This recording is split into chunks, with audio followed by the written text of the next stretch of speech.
Bon dia, benvingut o benvinguda a la presentació del programa Erasmus Studies Outgoing per al curs 2021.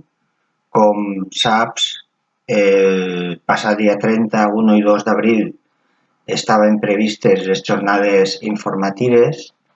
Per desgràcia, en la situació actual no és possible realitzar-les. Intentem, amb aquesta presentació amb so, explicar exactament les mateixes qüestions que teníem previst explicar. El Servei de Relacions Internacionals de la Universitat de València està treballant per a fer possible el programa Erasmus Studies del curs pròxim. Ningú sap quina serà la situació sanitària quan arribi setembre, però pensem que serà possible realitzar les estades de mobilitat del curs pròxim. Bé, sempre comencem explicant els actors d'esta aventura, d'esta pel·lícula. Dins de la universitat és molt important que tingueu clar qui és el coordinador de mobilitat de la vostra titulació. És el professor o professora de la vostra facultat que us va adjudicar la plaça de mobilitat. En la majoria de centres això es fa en un acte presencial, per tant, tots heu de saber qui és, el seu nom, cognoms, els horaris d'atenció, i s'encarregarà de tota la part acadèmica. Contracte d'estudis, llistes d'assignatures, convalidació de notes quan torneu.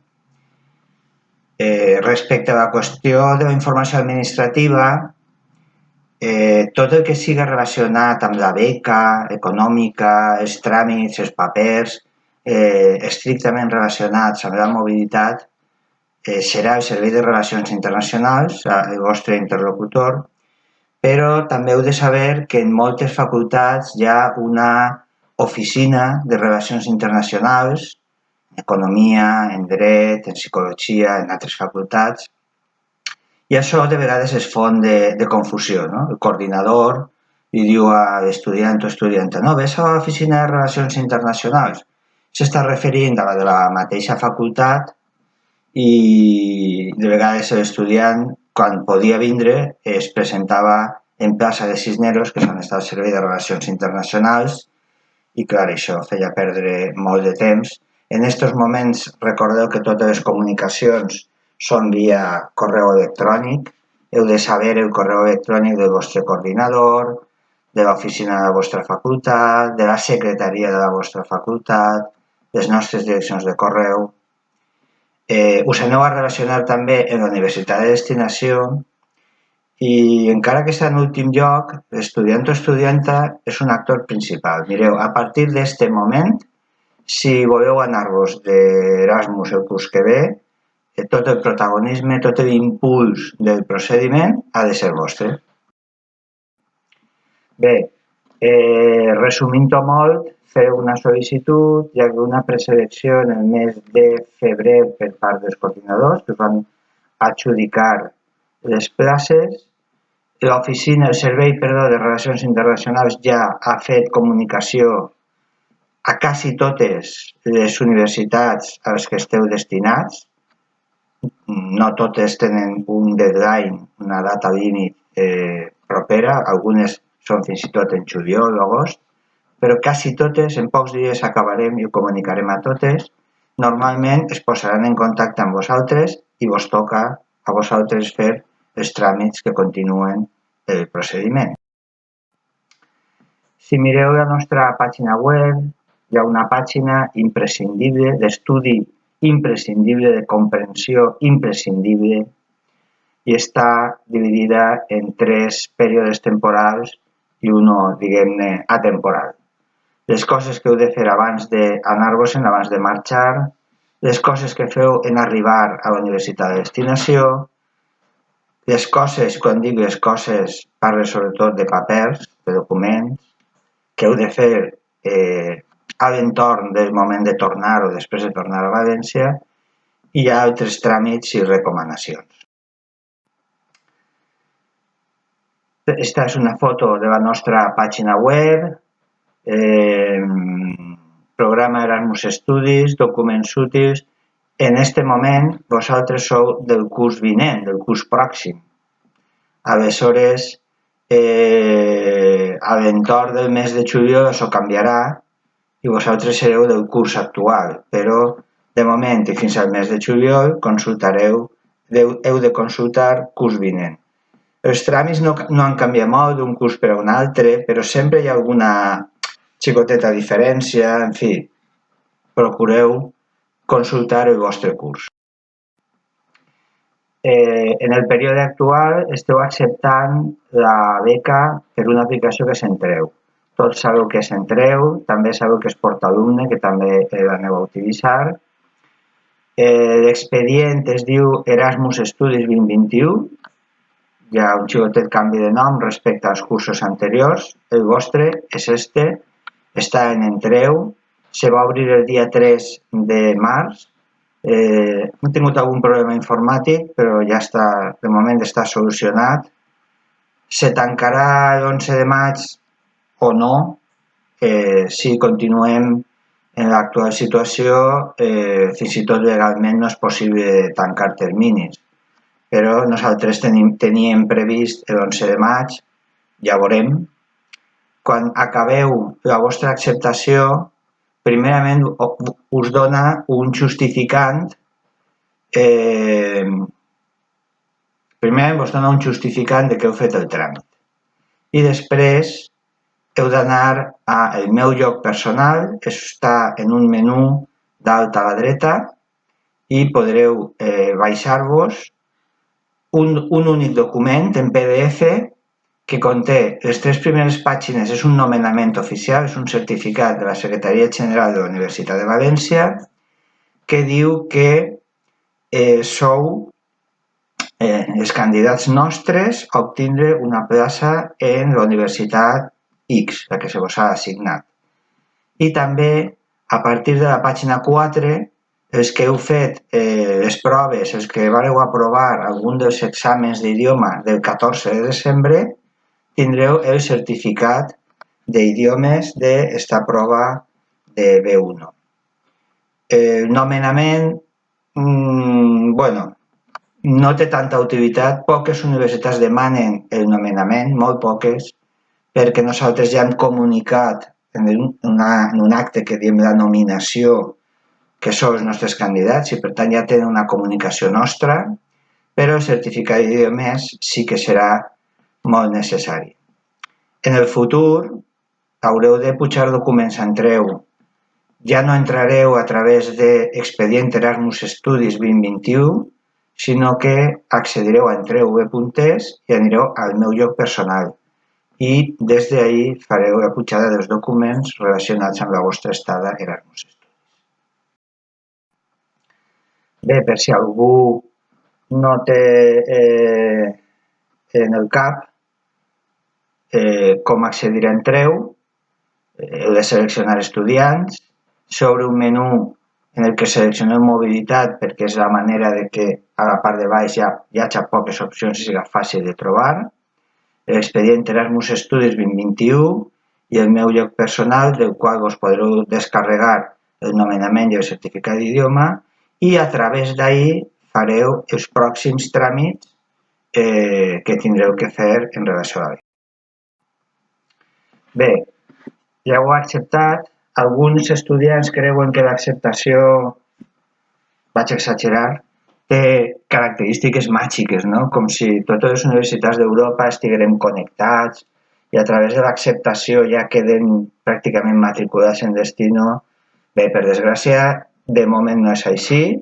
Probablement en un parell d'anys hi haurà una aplicació nova que farà meravelles, però de moment l'acceptació és un tràmit legal que exigeix la llei de subvencions i nosaltres l'utilitzem per a tindre un expedient i guardar els documents.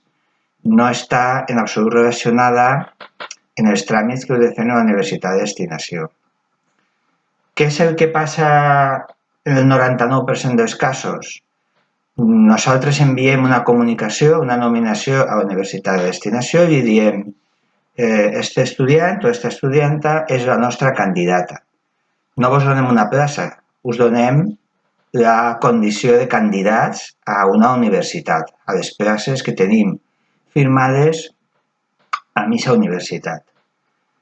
Quasi sempre, en el 99% dels casos, la universitat de destinació us enviarà un correu amb la informació que necessiteu per a presentar una sol·licitud. Com serà aquesta sol·licitud? Cada una és d'una manera.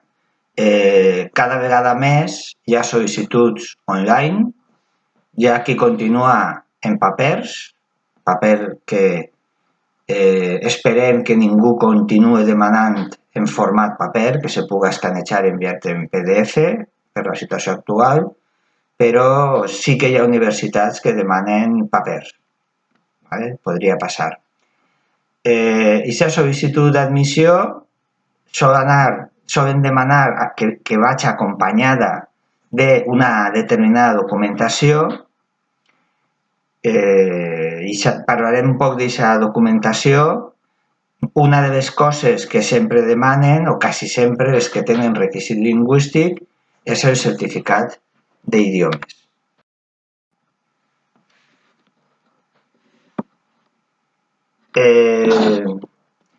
Un altre tràmit que heu de fer abans d'anar-vos-en és fer un contracte d'estudis.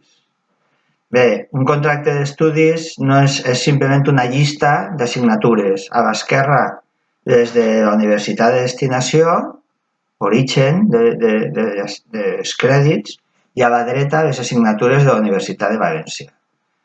Ha de firmar l'estudiant, ha de firmar el coordinador acadèmic de la Universitat de València, ha de firmar el coordinador de destino. La normativa de la Unió Europea diu que ha de firmar abans de que marxeu, per tant, diguem-ne, abans de juliol s'hauria d'haver enviat a la vostra firma i la del coordinador de València per a que firme el coordinador de destinació i vos el torne.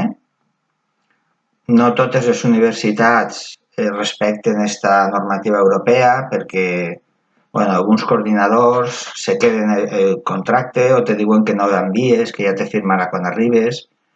S'ha de seguir les instruccions de la universitat de destinació. Jo vos dic el que és la normativa, però no totes les universitats la compleixen.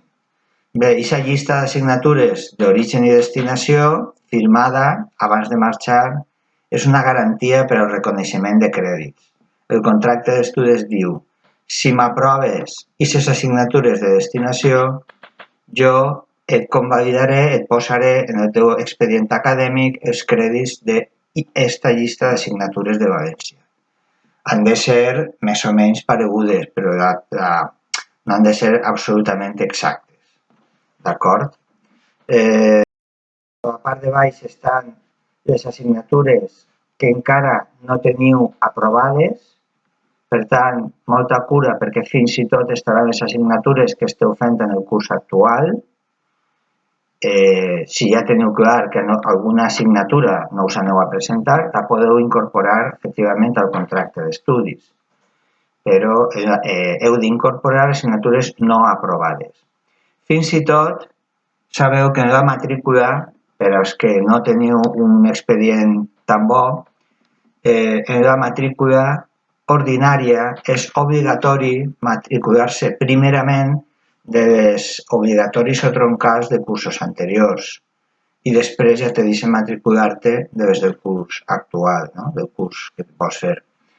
I això no funciona quan te'n vas d'Erasmus. El contracte d'estudis, sense limitació, et deixa pujar, et deixa agafar qualsevol assignatura que tingues sense aprovar. Molta atenció perquè en alguna titulació, en alguna facultat, hi ha restriccions que la màquina desconeix. Vull dir, podria passar que vosaltres vulgueu estudiar, ara m'ho invente, estomatologia 2, i quan arribes al coordinador te diu, no, mira, Estomatologia 2 és tan important que hem decidit que s'ha de cursar obligatòriament en València. Per tant, la màquina deixa fer, però heu de saber que us podeu trobar amb algunes limitacions, algunes restriccions decidides per raons acadèmiques per al centre. Esta, per exemple, és l'última pàgina del nostre contracte d'estudis. D'acord? Hi ha unes pàgines anteriors. Com veieu, una llista, bé, a l'esquerra estan les de València, a la dreta les de la Universitat de Destino. Si aproves en Destino les assignatures de la dreta, anem a imaginar que això és la Universitat de Bologna, Turín, Roma. Si aproves aquestes universitats, te van a convalidar les que hi ha a l'esquerra. El contracte d'estudis és una proposta que fa l'estudiant, d'acord? És cert que la majoria de coordinadors tenen una experiència i coneixen la universitat de destinació i si tu tens problemes per a trobar assignatures et podran ajudar a fer el contracte, a fer la llista d'assignatures de destinació. Però en principi, entre la informació que t'enviarà la universitat de destinació està el catàleg d'assignatures, el pla d'estudis, digueu-li com vulgueu, i a partir d'ahí és on tu has de treballar. Alguns països no funcionen de manera habitual en els crèdits ECTS. No? Per posar un exemple, els crèdits britànics, d'Anglaterra i Gales, d'Escòcia ara no ho recorde, els crèdits d'Anglaterra valen la meitat. Una assignatura, un contracte d'estudis de curs complet de 60 crèdits són crèdits anglesos 120. Per tant, heu d'averiguar també aquestes coses per a fer correctament el vostre contracte d'estudis. El feu en aplicació informàtica i no podeu imprimir-lo.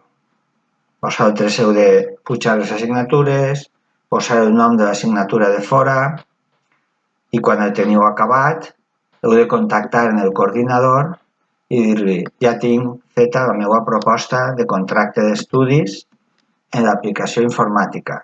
Este és el meu nom i cognoms, perquè si no, no vos trobarà. Aleshores, podeu esperar a que el coordinador per correu electrònic us diga ja el tens tancat.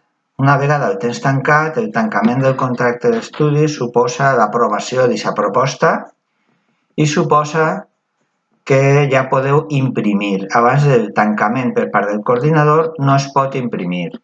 I igualment passarà en el futur. Si en el futur, després de tancat un contracte d'estudis, demaneu al coordinador que vos el torni a obrir per a fer canvis, fins que no vos el torni a tancar no podeu imprimir aquests canvis. Aleshores, tancareu el contracte d'estudis, heu d'imprimir, heu de firmar vosaltres, en aquests moments passar a PDF, tornar a enviar al coordinador de València per a que vos el firme i vos el torne també en format PDF. En alguna facultat, el coordinador, quan tanca, automàticament genera el document en PDF i el firma electrònicament o no i vos l'envia ja firmat per a que no tingueu que tornar a anar a buscar la seva firma. El contracte d'estudis, quan la vida era física, real i no digital com estem ara avui en dia, tancats i confinats, se tenia que presentar en paper en el Servei de Relacions Internacionals abans d'anar-vos-en. Suposem que es podrà fer i en el mes de juliol aproximadament tindreu que fer-nos arribar, personalment o no, pot dur una altra persona, el contracte d'estudis en companyia d'un altre document que es diu conveni de subvenció a les nostres oficines, bé de plaça Cisneros o estudiants de campus de Burjassot o que els interesse podrien presentar-lo també en el campus en l'oficina que tenim en la Biblioteca de Ciències del campus de Burjassot. Bé, portem ja una estona llarga i realment no voldria continuar en l'explicació de tràmits. La presentació continua, però bàsicament ja estem parlant de les coses que s'han de fer a partir del mes de juny. Hi ha uns tests d'idioma, dels quals us farem una altra presentació més endavant, que fareu a través d'una invitació que us arribarà al correu electrònic. Hi haurà possibilitat de fer un curs d'idioma online. Hi ha un conveni de subvenció que us heu de descarregar des de la pàgina web del Servei de Relacions Internacionals i que s'ha de firmar en firma manuscrita i presentar en les nostres oficines en el mes de juliol. Recordar-vos ràpidament que heu de fer la targeta sanitària europea abans de marxar. Si eres de la Seguretat Social se demana per la pàgina web. Si eres de Muface o d'una altra mutualitat també es poden demanar ja a través de la seva pàgina web, que recomanem una assegurança privada perquè la targeta sanitària europea et dona dret a la sanitat del país, no a la sanitat espanyola en un altre país, sinó a la sanitat del país al que vas. Que quan arriba el moment de la matrícula, si teniu el contracte d'estudis tancat per el coordinador, us podreu matricular de crèdits internacionals, no exactament d'assignatures. Un tema que sí vull destacar ja, que volem destacar sempre, la beca Erasmus és compatible amb la beca del Ministeri o de Generalitat Valenciana o de la Universitat de València. La beca Erasmus, per ella, és compatible amb qualsevol tipus d'ajuda i per al Ministeri o la Generalitat Valenciana que estigues d'Erasmus en una altra universitat és indiferent. Només en la beca del Ministeri hi ha un tic que te pregunta ¿estaràs d'Erasmus? I si vas a estar fora d'Erasmus, tot o part del curs has de marcar. Però res més, no té cap influència. La matrícula sabeu que es fa per portalumne. Bé, són les fases. No anem a continuar ja la presentació, anem a parar així. I en futures setmanes, quan continuem, quan se toca reprendre els tràmits, potser farem una presentació en les últimes diapositives. Gràcies per haver-me escoltat i espero que us valga d'ajuda.